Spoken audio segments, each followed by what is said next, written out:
उमर अब्दुल्ला की स्पीच आज असेंबली में गूंज पड़ी और आपको बता दूं कि पहलगाम टेरर अटैक के बाद चीफ मिनिस्टर उमर अब्दुल्ला कहते हैं कि लानत हो मुझ पर अगर मैं इस मौके पे जो है स्टेटहुड की मांग करूं। आपको बता दूं कि जिस तरीके से पहलगाम टेरर अटैक हुआ है उसके बाद मीडिया से खिताब भी कुछ जगहों पर चीफ मिनिस्टर उमर अब्दुल्ला ने किया था, मगर खुलकर मौका उन्हें जो है असेंबली में मिला, जहां पे एक दिन की असेंबली थी और चीफ मिनिस्टर उमर अब्दुल्ला का बयान सामने आया। उन्होंने कहा है कि 26 लोगों की जानें गई हैं और इन 26 लोगों की जानें जिस तरीके से गई हैं उनके लिए मैं माफ़ी मांगता हूं। हालांकि तमाम इख्तियारात जो हैं वो सेंटर के पास हैं, मगर फिर भी वो कहते हैं कि हम इनकी जान बचाने में नाकाम रहे हैं। उन्होंने ये भी कहा कि चीफ मिनिस्टर उमर अब्दुल्ला ने साफ तौर पर इस बात का भी खुलासा किया कि जिस तरीके से लोगों की जानें गई हैं, मैं मौके का फ़ायदा बिल्कुल भी नहीं उठाऊँगा, ना ही मैं स्टेटहुड की बात करूंगा।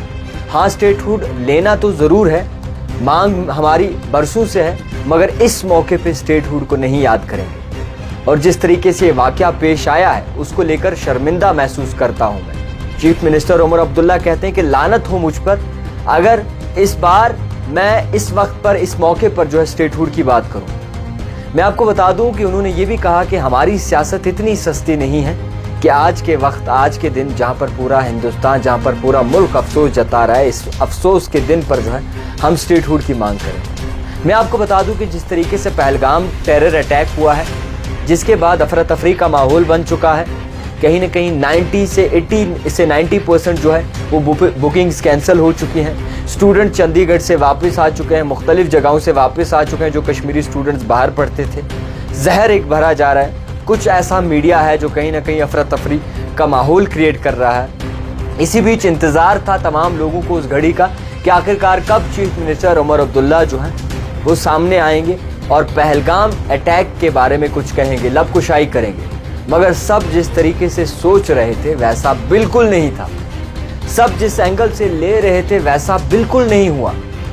कई लोगों की नज़रें होंगी कि इस बार असेंबली में क्या डिमांड करेंगे, क्या उमर अब्दुल्ला मौके का फ़ायदा उठाएंगे? नहीं, चीफ मिनिस्टर उमर अब्दुल्ला ने मौके का फ़ायदा नहीं उठाया। सबकी नज़रें थी कि शायद जो ये गलती हुई है, सिक्योरिटी चूक हुई है, ये सेंटर पे सीधा मामला जाता ज़रूर है, मगर इसी बात को लेकर शायद चीफ मिनिस्टर उमर अब्दुल्ला वक्त का और मौके का और इसी नज़ाकत का फ़ायदा उठा लें, मगर ऐसा नहीं हुआ। चीफ मिनिस्टर उमर अब्दुल्ला के अल्फाजों में साफ़ तौर पर कश्मीरियत झलकती हुई नज़र आई, इंसानियत झलकती नज़र आई, और साफ तौर पर उन्होंने जिस तरीके से बयान दिया उसको लेकर तमाम दुनिया उन्हें अप्रिशिएट कर रही है, क्योंकि यही मौका था, यही वक्त की नज़ाकत होती है और इसी वक्त का इंतज़ार तमाम लोग करते हैं। मगर जम्मू कश्मीर के चीफ मिनिस्टर ऐसी सोच नहीं रखते। आज ये आवाज़ दिल्ली में भी गूंज रही होगी, आज ये जवाब तमाम दुनिया को, तमाम हिंदुस्तानियों को मिला होगा कि जम्मू कश्मीर के लोग सबसे पहले इंसानियत पर भरोसा रखते हैं और उसके बाद मज़हब, उसके बाद सियासत।